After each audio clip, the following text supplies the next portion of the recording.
a small reminder, I always like to start our scheduled live streams with a short reminder, inshallah ta'ala, so that there is some khair, some benefit in what we are trying to accomplish here. Um, I've traveled for, many years now, traveling the globe, giving different talks, giving different lectures. And the ones that have always affected me the most, and when I look back on them, they are also the ones that I seem to become most emotional on. Number one are when I talk about the mercy of Allah subhanahu wa ta'ala, when I talk about Jannah and Jahannam, those really affect me deeply.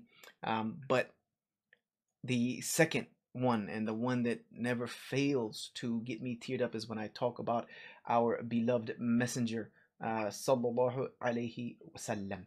Um, these are the ones that get me the most because of the immense love that I have for our messenger. Peace and blessings of Allah be upon him. We are taught to love him more than we love our own souls. This is narrated by Umar ibn al-Khattab radiallahu anh, when he told the Prophet sallallahu alaihi wasallam, he said, "O Messenger of Allah, I love you more than I love anyone else except but my own soul." And the Prophet ﷺ told him, "No, Umar, you don't have true faith unless you make me more beloved than your mother, your father, your children, and all of mankind, including your own soul."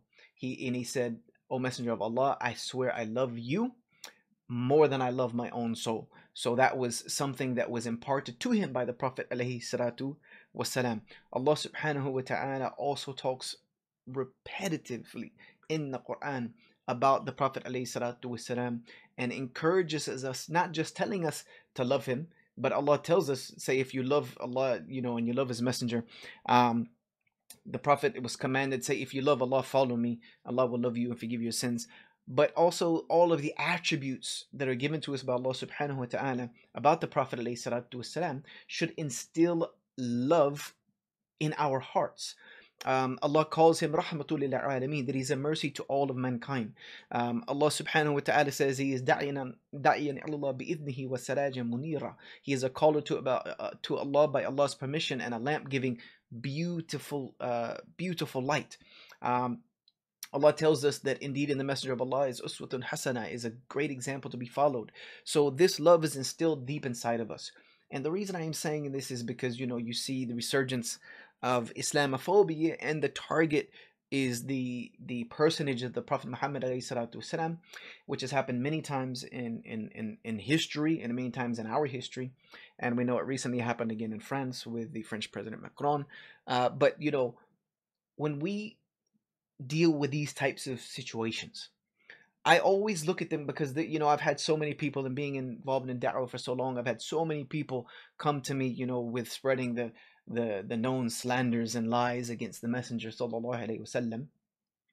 And my response is always, I can't defend your accusations simply because they're untrue, and the person whom you speak about is not the person whom I follow sallallahu alaihi wasallam. These cartoons they made that's not, they meant it to be a representation of our Prophet ﷺ, but what they have created is an image that is of their own making and their own fantasy. It's fiction, because none of it represents the Messenger Muhammad ﷺ that I know and that I love. So we set that to the side, and we deal with that by showing the true example and messengership of Muhammad alayhi salatu wasalam. Number one, by trying to exemplify that in our own lives. And this is something I always tell brothers and sisters, that whether you want to be involved in da'wah or not, which we're going to talk about on the next stream on Friday, inshallah, whether you want to be involved in da'wah or not, the fact that you are an outward Muslim, is automatically makes you part of the da'wah, because people see Muslims and judge Islam. And we always try to say, don't do that, that's the way it is going to be. And that's also the way Allah subhanahu wa ta'ala designed it, because Allah says, this ummah, your ummah, ummatun wahida, that it is one ummah, wa anna rabbukum fa'budun, and I am your Lord, therefore worship me. The Prophet ﷺ said, we are like the bricks of a building, each supporting one another. We are like the teeth of a comb. If the Muslim is like one body, if the eye hurts or the eye is injured or one part is injured, the entire body feels pain and responds to that. So we are one body. We are one body, so we are going to be judged together. That doesn't mean we need to be perfect angels. No, of course not. I talk about that so much, is that we are human beings. But we also need to try to keep as much as of our sins and as much as of our evil between ourselves and Allah subhanahu wa ta'ala. This is not hypocrisy. Hypocrisy is when you say different to that which you believe. Hiding your sins and hiding your evil from others is called hayya. It's called having shame in front of Allah subhanahu wa ta'ala, to go out and misrepresent yourself as a Muslim to the world.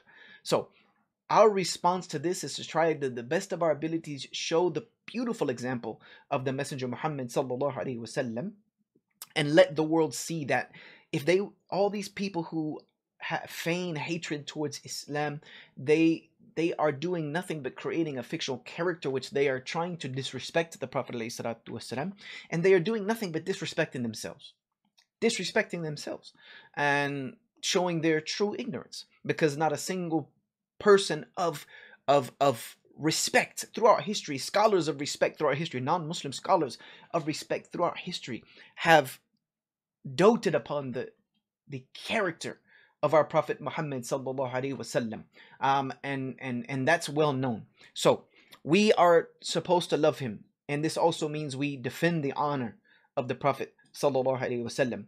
We defend his honor the same way you would defend the honor of your own mother or your brother or your father. We are angered by these things, yes, but we have to deal with that in a rational manner, not like for like. They are not our teachers in teaching us how to behave and how to have civility. So we will do the best that we can to show our love for the Prophet ﷺ. He did so much for us. And I will end. There's so many things I could tell you, but I think there are plenty of my lectures that are available on YouTube.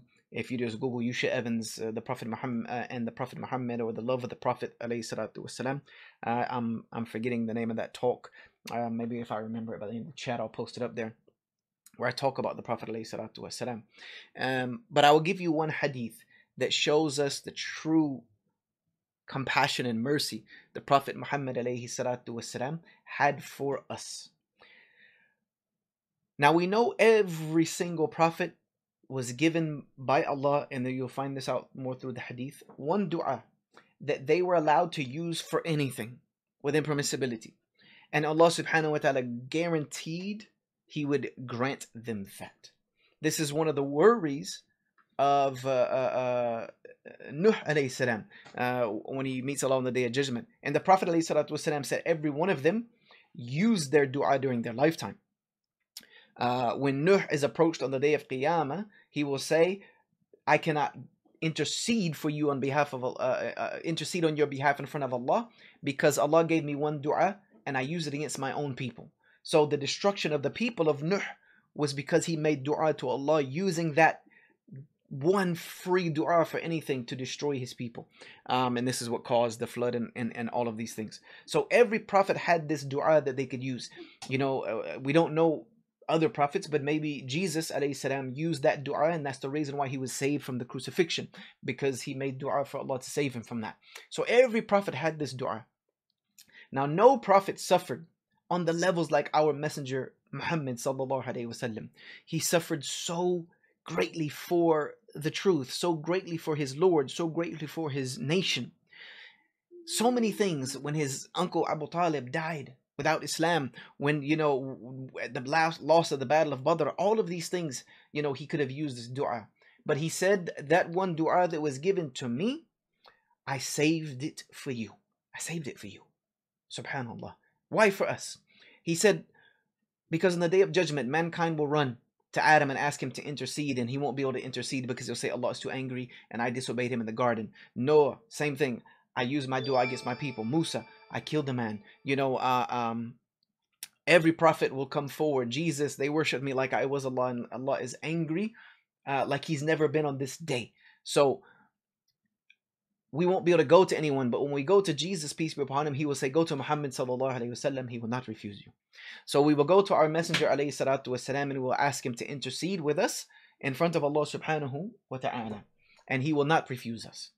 He will go before Allah, he says, and make sujood and stay in that position for as long as Allah wishes, and then Allah will tell him, stand up, qum, and ask me. Stand up and ask me, and anything you want, it shall be given to you, because he saved that one dua he could have used in his lifetime. And what will he use that dua for? He will say, ummati ummati, my ummah, forgive them. And Allah subhanahu wa ta'ala will forgive this nation its minor sins because of the intercession of the Prophet alayhi salatu wasalam. This is why we make dua after the adhan, and part of that dua is, oh Allah, grant shifa, grant intercession to the Prophet sallallahu alaihi wasallam, because we're going to need it. And he said that about us, not just his companions, but he was talking about us. He was sitting around his companions one day, and he said to them, I wish to meet my brothers. And we know me, brothers and sisters means. I wish to meet my brothers. And they said, O Messenger of Allah, are we not your brothers? Are we not your brothers? He said, no, you are my ashab. You are my companions. He said, my brothers will come towards the end of time. My brothers and sisters, the ones I want to meet, they will come towards the end of time. And they will believe in me like you believe in me. They will obey me like you obey me. But I will not be there with them. I will not be there with them. They will only have read about me in books, and they will believe in me like you do. They will love me like you do. And the reward of one of them is like the reward of 50. And they said, 50 of whom, O Messenger of Allah? 50 of them combined, or 50 of our rewards combined? He said, 50 of your rewards combined. Because they will not even have my presence, but will have this intense love for me. So that is my reminder for you today, is that we have love for the Messenger of Allah sallallahu alaihi wasallam. Remember to ask for the blessings of the Prophet alayhi salatu wasalam. It's one of the arkan, the pillars of the salah, is to say Allahumma salli Muhammad wa ala ali Muhammad kama salayta ala Ibrahim wa ala ali Ibrahim innaka Hamidum Majid. You make dua for the Messenger of Allah and his family. It's a pillar of salah. So remember to make dua for our Prophet. Send salawat to him, when we say sallallahu alayhi wasallam, when his name is mentioned. All of these things that we can do to revive the sunnah of the love of the Messenger of Allah alayhi salatu wasalam, like the companions had and the earlier generations, we will be able to dispel this Islamophobic idea of our Prophet Muhammad sallallahu alayhi wasallam.